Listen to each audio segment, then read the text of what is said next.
Olá, meus amigos. A história da nossa brasileirinha de hoje é um pouquinho parecida com a experiência que eu tenho tido dentro da minha casa desde que eu saí da igreja. Ela fala o seguinte: Olá, querida Vânia, como você está? Acompanho o seu canal há muito tempo, sou inscrita e sempre vejo seus conteúdos. Acho seu trabalho muito importante, bastante didático e caprichado. Sua voz contando relatos é extremamente doce aos ouvidos. Ai, que delícia! Bom, gostaria de falar a respeito do meu atual relacionamento e algumas questões que venho passando. Você pode me chamar de Sol, se quiser. Sou nordestina e conheci meu atual namorado em época de pandemia. A princípio, só sabia de sua religião quando vi que na biografia de seu Instagram estava escrito que ele era membro da Igreja de Jesus Cristo dos Santos dos Últimos Dias, além de, claro, sua foto de perfil no templo da igreja. Ele foi batizado aos 12 anos de idade, mas não se mantém ativo desde então. A princípio, nos demos muito bem, tirando certas discordâncias que acontecem por motivos que eu considero supérfluos. Durante uns meses de nosso relacionamento, ele havia me pedido para não beijá-lo por muito tempo e sugeriu que ficássemos apenas nos selinhos, pois o que saísse disto despertaria maus pensamentos.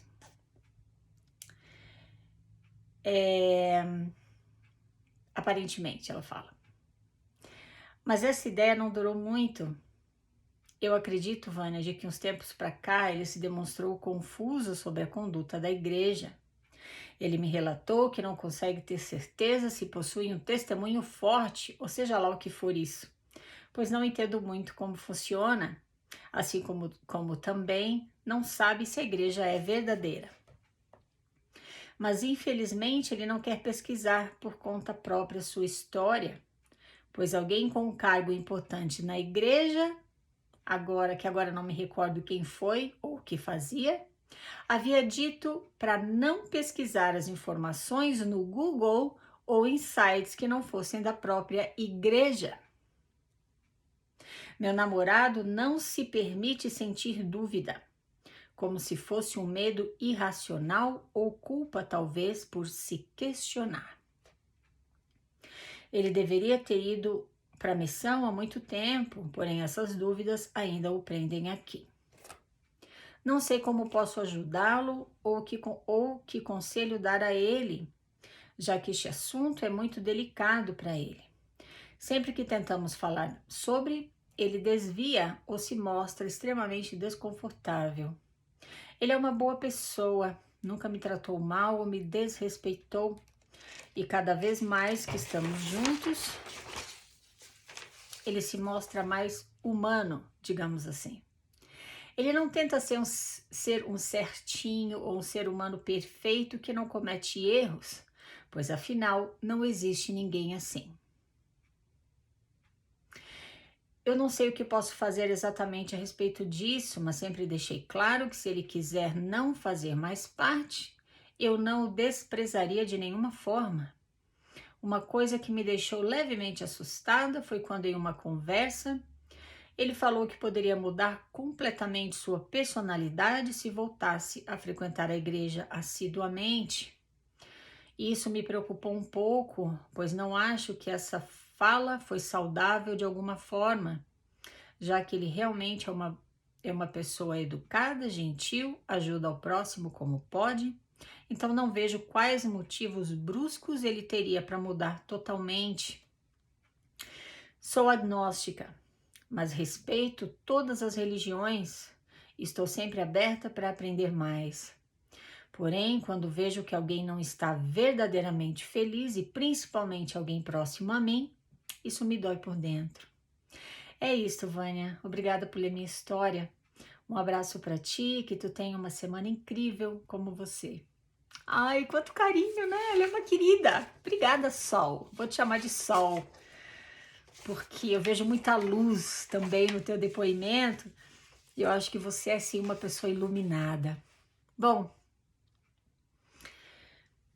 então eu falei que a história dela é parecida com a minha, comparada à situação que eu vivo hoje dentro da minha casa, porque você que me acompanha sabe que apesar de eu ter radicalmente abandonado a igreja, resignado, ou seja, meu nome não faz parte dos diretórios da igreja, eu oficialmente não sou membro. Por outro lado, meu marido, ele frequenta a igreja, ele gosta, ele foi criado lá, ele nasceu no convênio, ou seja, quando ele nasceu, os pais dele já eram selados no templo. Então, não é muito difícil para mim, Sol, falar o que eu acho sobre isso, mas é só a minha opinião. Apesar de não haver muito o que dizer, porque, na minha opinião, você está no caminho certo já. E vou explicar por quê, tá? Olha que engraçado isso aqui que ela conta pra gente, que, olha só, durante uns meses de nosso relacionamento, ele havia me pedido para não beijá-lo por muito tempo, ou seja, aqueles beijos assim, né? Que a gente adora, né?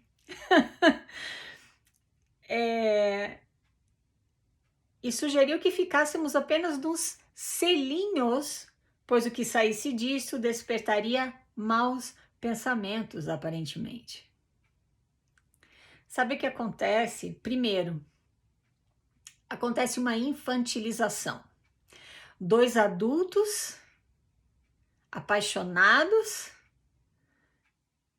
que estão num relacionamento romântico consensualmente, eles são infantilizados, ou seja, ai, cuidado com aqueles beijos demorados, porque eles vão provocar maus pensamentos. Eu tive um presidente de estaca que desafiou, né, para não dizer impôs, a todos os casais da estaca que não eram casados, ele disse que eles não deveriam se beijar na boca, porque isso significaria quebra da lei da castidade. Na época eu tinha, eu acho que 16 anos, e eu tinha um namoradinho que era ex-missionário. E ele veio com essa conversa para mim, porque eu queria obedecer. Eu falei, então tu fica lá com o presidente da estaca, porque comigo não vai dar, amigo. Como é que a gente vai ter um relacionamento? Como é que a gente vai namorar e nem poder se beijar para perceber, sentir se existe alguma química entre nós ou não? Quer dizer, mas muitos casais seguiam este conselho, pelo menos diziam seguir.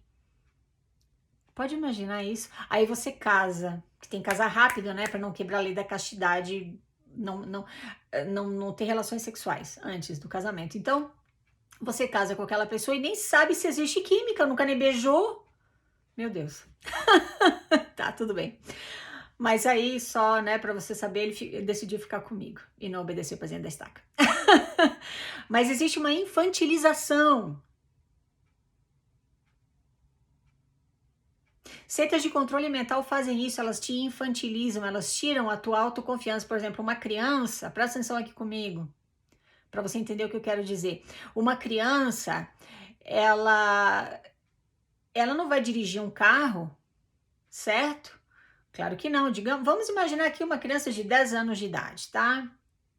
Ela não tem capacidade de dirigir um carro, ela não pode confiar nos próprios reflexos dela na direção, certo? Ela não tem condições de ter um emprego, sustentar uma família. Ela não tem nem condições de aceitar ou não estar em um relacionamento romântico, porque o cérebro dela não se desenvolveu o suficiente para ela tomar essas decisões a partir de um ponto de vista maduro, certo? Pois é, existe essa infantilização como membro da igreja, não importa o quanto adulto você é. Quem sabe o que é melhor para você é sempre o bispo. É ou não é? É. Conseguir um emprego, puxa, mas eu não posso confiar na minha capacidade de decidir aceitar aquele emprego ou não, porque eu vou ter que trabalhar os domingos, eu não vou poder vir à igreja mais. Deixa eu conversar com o bispo para ver o que ele acha. Infantilização. Tô namorando fora da igreja. Ai, deixa eu contar pro bispo, conversar com ele para ver como é que eu posso manter os padrões do namoro. Ai, tá namorando. Ih, passou a mão lá que não devia passar. Deixa eu confessar pro bispo, porque você não é adulto o suficiente para ser dono do teu próprio nariz. Então isso aqui é um caso, é um exemplo assim claro da infantilização desse rapaz. Falou, ai, não vamos beijar, vamos ficar só no selinho. E ela falou algo aqui que é muito forte, porque o que saísse disso despertaria maus pensamentos aparentemente. Agora eu quero fazer um parêntese aqui para você. Você aprende na igreja todo o tempo, e eu falo isso por experiência própria, eu sempre aprendi na igreja que tudo relacionado ao sexo é impuro, é maus pensamentos. Não é pensamentos sexuais, são maus pensamentos. A palavra sexo nem entra ali. Cuidado com os maus pensamentos. Você já associa o adjetivo mal a sexo. Sexo é sujo, é inapropriado, é impróprio, é perigoso, é uma arma que Satanás usa contra você para colocar em risco a tua exaltação. Aí o que acontece? Eu não posso falar a partir da perspectiva do sexo oposto porque sou mulher, mas você como moça criada na igreja, você planta isso no teu cérebro. Aí você se mantém pura, casta, cuida até com o jeito que vai beijar. E agora você casou no templo. Agora você faz imediatamente o oposto. Agora, quando você se ajoelha no altar do templo e faz convênios eternos com o teu marido, você promete a ele que você vai se entregar a ele e ele a você. Agora o sexo é imediatamente relacionado a algo bom, eterno, necessário. Agora o sexo é parte do comprometimento que você tem com o teu marido e vice-versa. Agora é algo abençoado por Deus. Sabe qual é o problema?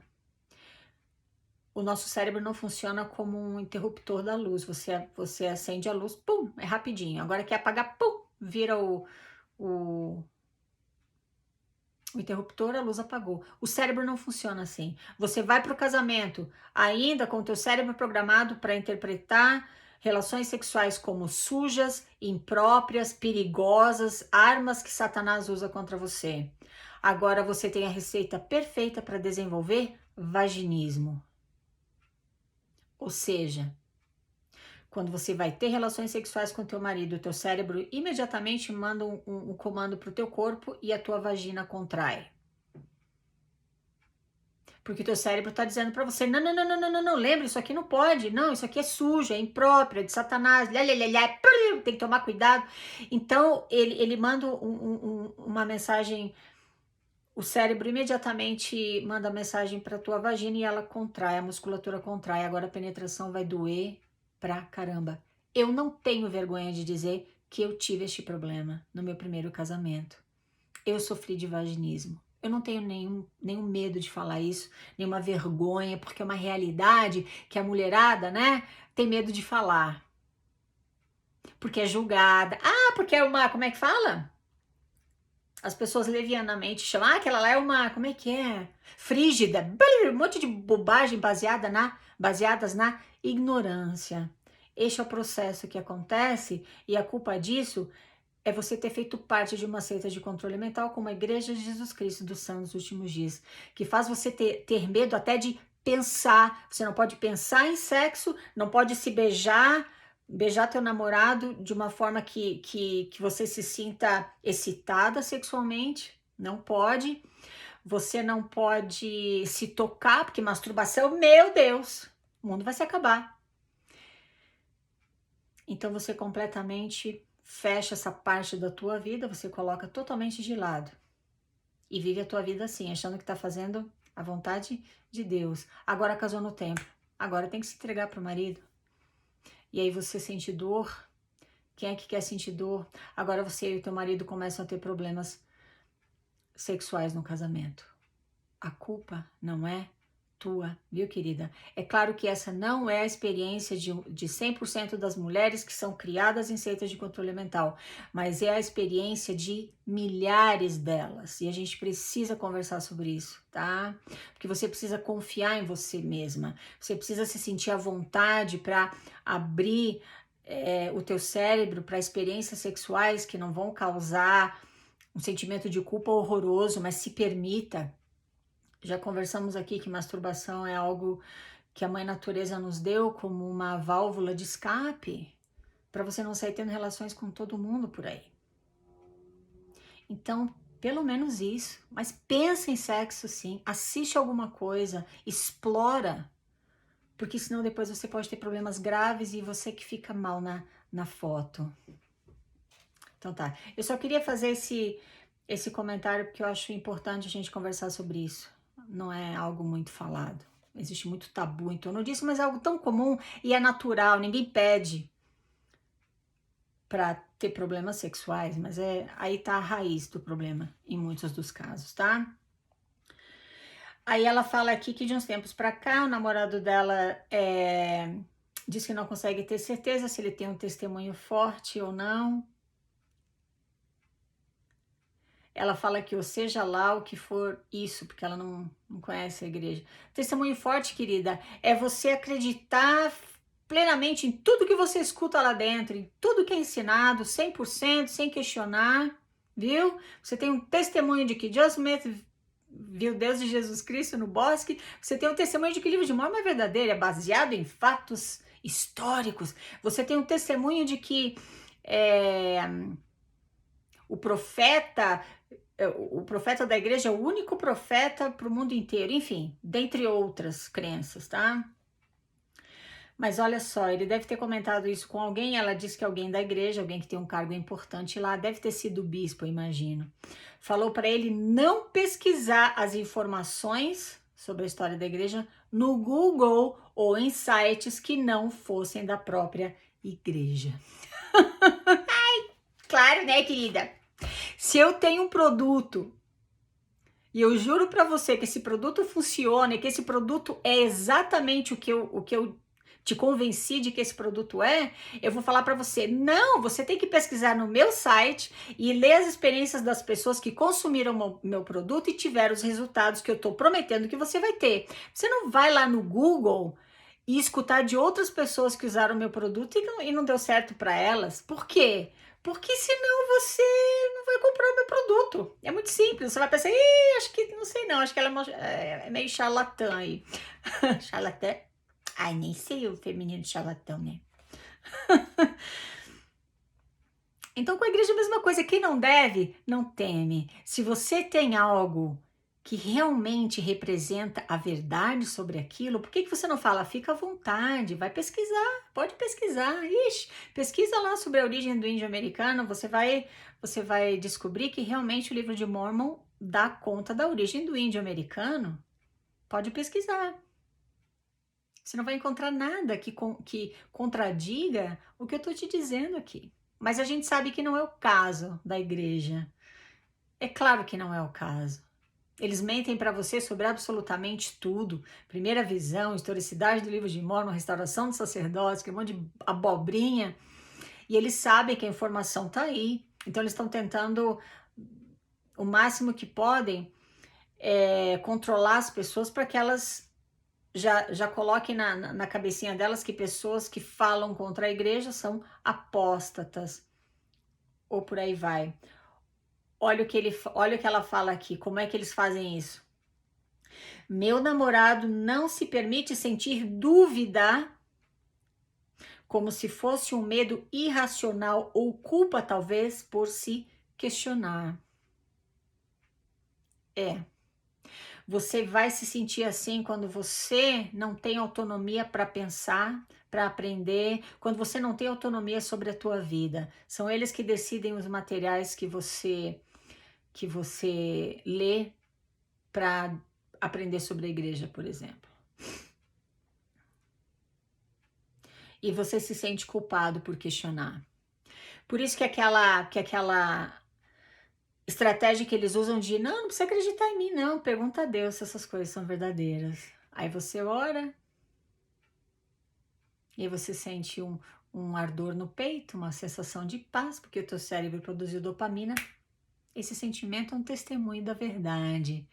Você está questionando a Deus. Deus testificou da verdade do evangelho no teu coração. Você vai questionar a Deus pesquisando no Google?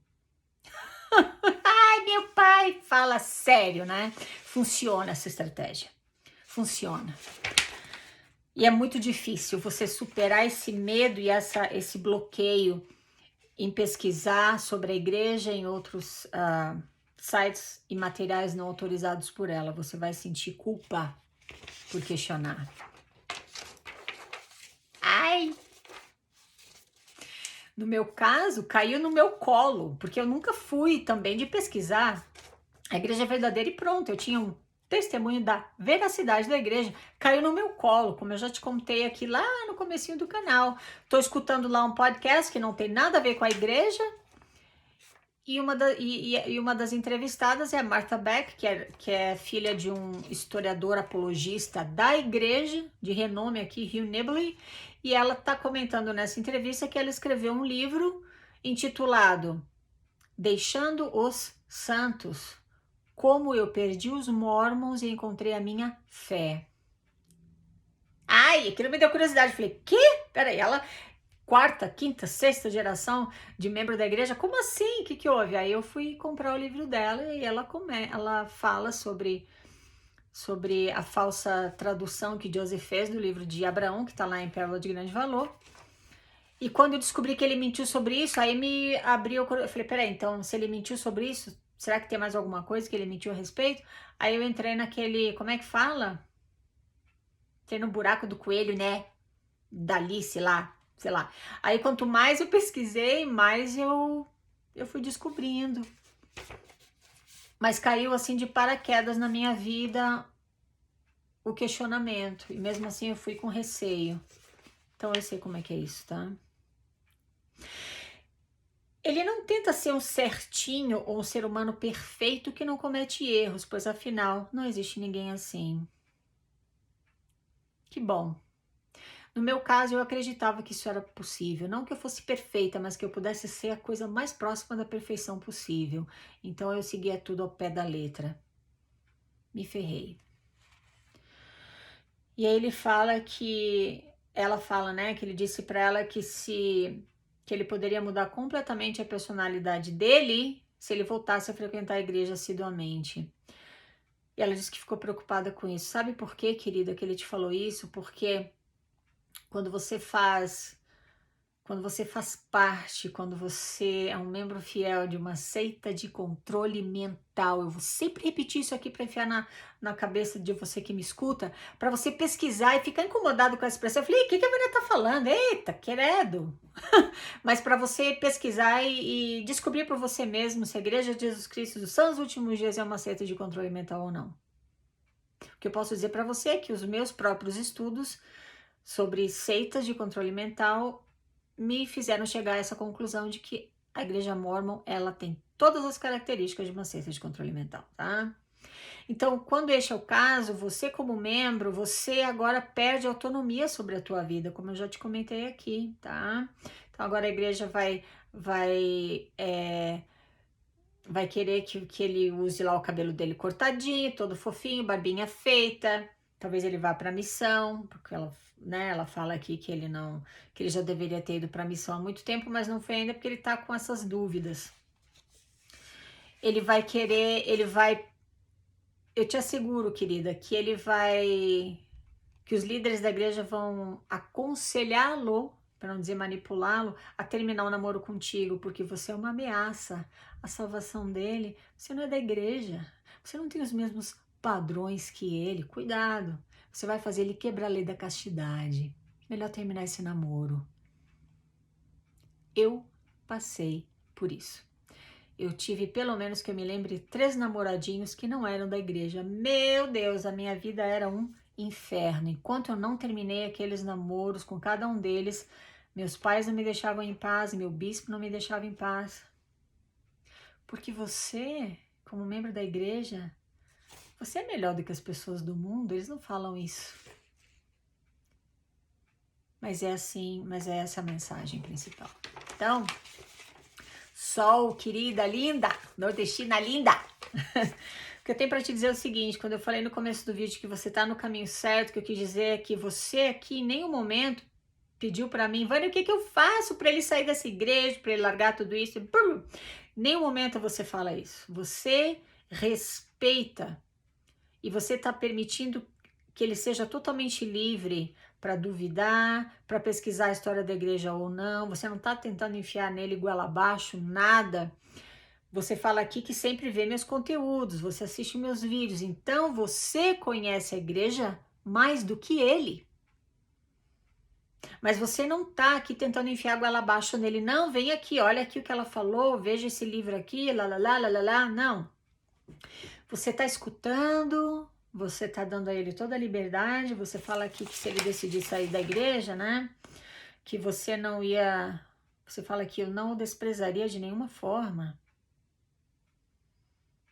Ele é uma pessoa educada, gentil, ajuda o próximo como pode, então não vejo quais motivos bruscos ele teria para mudar totalmente.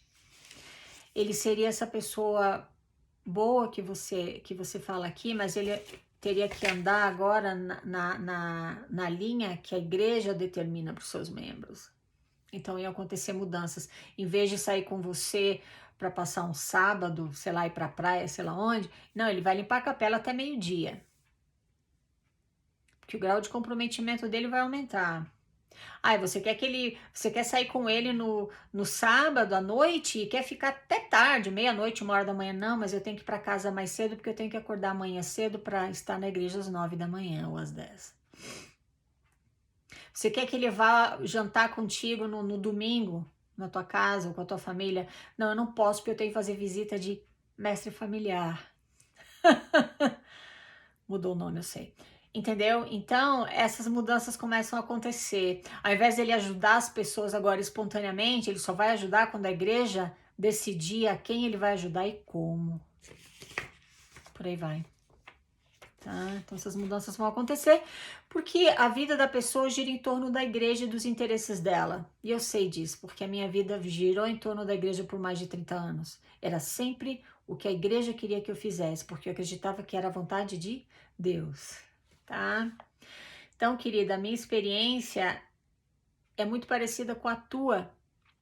Eu não tento enfiar goela abaixo no meu marido tudo que eu sei sobre a igreja. Eu não tento convencê-lo a sair. Corta meu coração. Eu sofro, como você fala aqui, né? Eu sou agnóstica, mas respeito todas as religiões. Estou sempre aberta para aprender mais.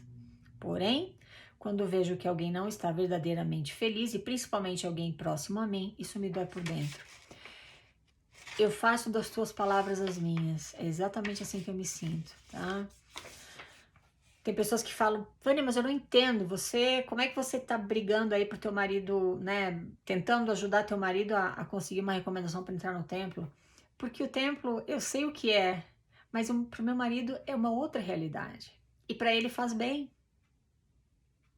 Então, é muito assim, eu acho muito interessante um fenômeno que acontece. Você, como membro da igreja, você quer que as pessoas se convertam, você quer convencê-las de que a igreja é verdadeira. Se ela se afastou, você quer enfiar nela a goela abaixo que ela tem que voltar. E a gente aqui de fora acha isso um absurdo, é ou não é? A gente condena. Porém, muitos de nós que saímos, agora a gente quer enfiar a goela abaixo nas pessoas que estão lá dentro, que elas estão erradas, que elas têm que sair de lá. Então você está fazendo a mesma coisa, você está desrespeitando a individualidade da pessoa, só que agora do lado de fora. Então não deveria ser assim, né? Quem sou eu para falar para o meu marido, não, você não vai mais para a igreja porque isso, porque aquilo, porque aquilo outro? Quem sou eu? Antes de nós sermos um casal, nós somos dois indivíduos com necessidades, experiências diferentes, dois passados diferentes e necessidades diferentes. Se eu for para a igreja, se eu for forçada a ir para a igreja, eu vou cair numa depressão de novo. Se eu forçar ou tentar forçar meu marido a sair dela, quem vai entrar numa depressão agora vai ser ele. Então a gente precisa respeitar o espaço de cada um. Então, querida, Sol, você está fazendo a coisa certa. Você não precisa mudar absolutamente nada. Deixa ele escolher, viu? Oferece amor, oferece teu ombro. Ele quer ir para a igreja, deixa ele ir. Ele não quer ir para a igreja, tá tudo bem. O que ele quiser fazer, ele precisa ter autonomia para decidir, viu? E você está fazendo o que ele precisa, você está sendo a companheira ideal, você está respeitando a individualidade dele, você está respeitando a maneira dele pensar.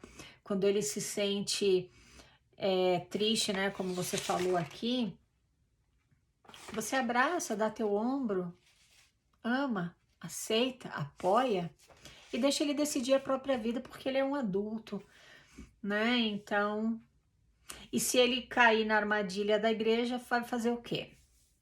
O amor, na minha opinião, deveria sempre estar acima de questões religiosas, tá? E se você tem a sorte de ter alguém como ele do teu lado, você nem é da igreja, então ele também é uma pessoa maravilhosa.